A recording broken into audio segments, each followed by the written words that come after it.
Welcome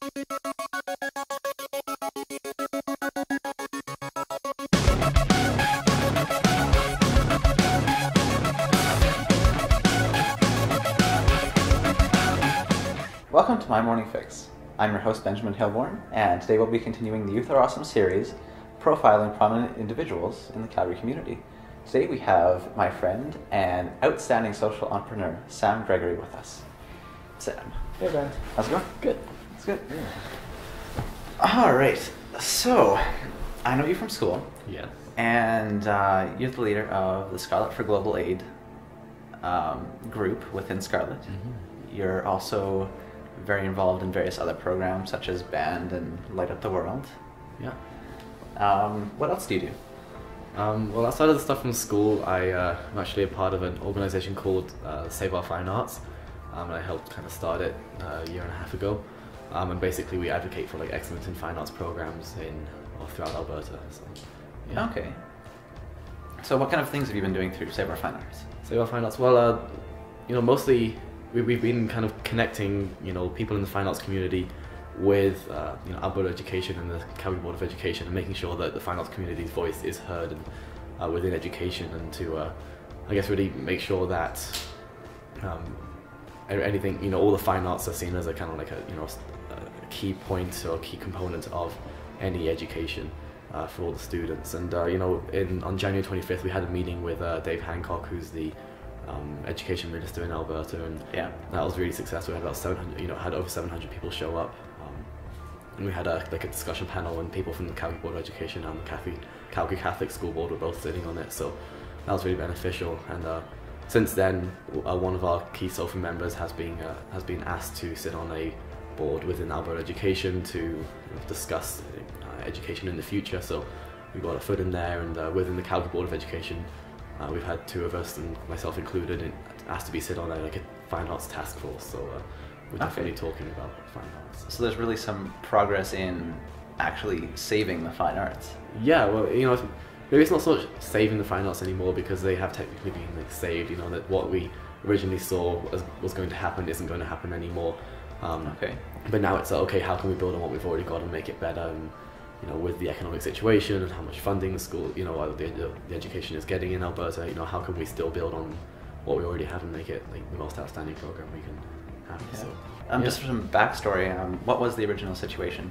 Well, I guess Alberta Education proposed a framework, and there was exactly what it proposed was quite unclear, and one of the biggest concerns for us was that in high school they were proposing 1 credit courses instead of like a 5 credit course, and what this really indicated was that students could kind of dabble in the fine arts and get a sense of them, and rather than actual education. Rather than education in the fine arts. And if you think about fine arts, fine arts education is just like any other class that you take in school. You can't just jump in at any point and expect to be able to do it. You can't jump into a grade 10 math class when you're 7 years old, because you don't know how to do what they're doing. So fine arts is you build up on the skills. It's a kind of continual learning process. So when we saw this proposal, we were like, well, that's not okay, because that's not the point of fine arts education. So yeah, that's good. Yeah.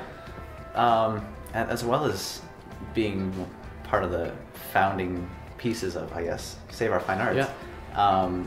You were also in charge of the Scarlet for Global Aid, bringing that. That was originally Scarlet for Darfur. Yeah.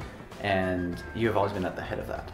Yeah. Yes? Well, the group started off as Scarlet for Darfur last year. So basically, we were advocating for and raising money for victims of genocide in the Darfur region, which is in Sudan, in the middle of Africa. And then at the beginning of this year, we were doing some research as to what exactly is going on in Sudan right now, and largely the genocide side of things has, it has calmed down. There's still fighting going on, and people are still dying, but definitely not to the level it has been in previous years. So I kind of said, well, the situation is getting better, and governments around the world are acting on it. So maybe we don't have as much of a role to do as a school group anymore. So how can we expand what we want to do and kind of take it different places? So yeah, this year we became Scarlet for Global Aid, and now we're looking at, we did a fundraiser for World Vision before Christmas. We're donating money towards Kiva, which is like a microloans group, and we are also holding a fundraiser right now for the Central Asia Institute, which is like an education group. So yeah. Okay, so yeah, you're really reaching out to various outlets here. Just wondering, for the Kiva Foundation, has the Scarlet for Global Aid group ever been worried about returns on their investment? Well, it's always a concern. It's always a kind of a risk you've got to take. The good thing about Kiva is a very reliable organization, and the organizations they go through in other countries who are lending out the money, for the most part, are very reliable. But with money and with lending money, you're always taking a risk. But I think that's something a risk the group is willing to take for the benefit it will provide for those people that it does work for. And the return is normally up in the 99%. So unless you're one of those unlucky groups that doesn't get the money back, then I think we're pretty safe. So that's good. Yeah.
Welcome back to my Morning Fix. I'm your host, Benjamin Hilborn, and we're here today talking with Sam Gregory.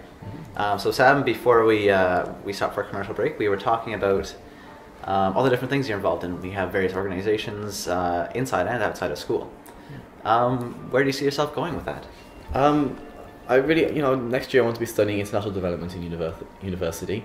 Just to clarify, what is international development? I guess it's, being in... Well, there's a number of different ways you could be working in international development. You could be working with, say, for example, the Canadian government, with the Canadian International Development Agency, CEDA. You could be working with an NGO. You can be working with organizations, and it's essentially promoting kind of development in third world countries or developing countries, and that could be economically, it could be through education, it could be through healthcare, it could be through public relations with the government. So yeah. There's a lot of different areas you can go into. Personally, I think I want to follow a path of in education, international development, and I think just because of everything I've been doing with SOFA, say about fine arts, I think I've become quite interested in education and how it works and the philosophy behind it. So yeah, I can see that through your work with Save Our Fine Arts and the and raising money for the Central Asia Institute as well. Yeah, just promoting education. Yeah. Do you ever see yourself in government? I think that could be like a eventual goal, if you will, like something a bit later in life. Most politicians kind of get involved in politics when they're a little bit older and they have the experience and they have the knowledge and the background. So I would like to get involved eventually, I guess. So. Do you feel that perhaps you're so involved already, do you feel that getting involved in a higher level of politics now, could that be somewhat of a game changer, do you think? I mean, I could get involved in. What do you mean exactly?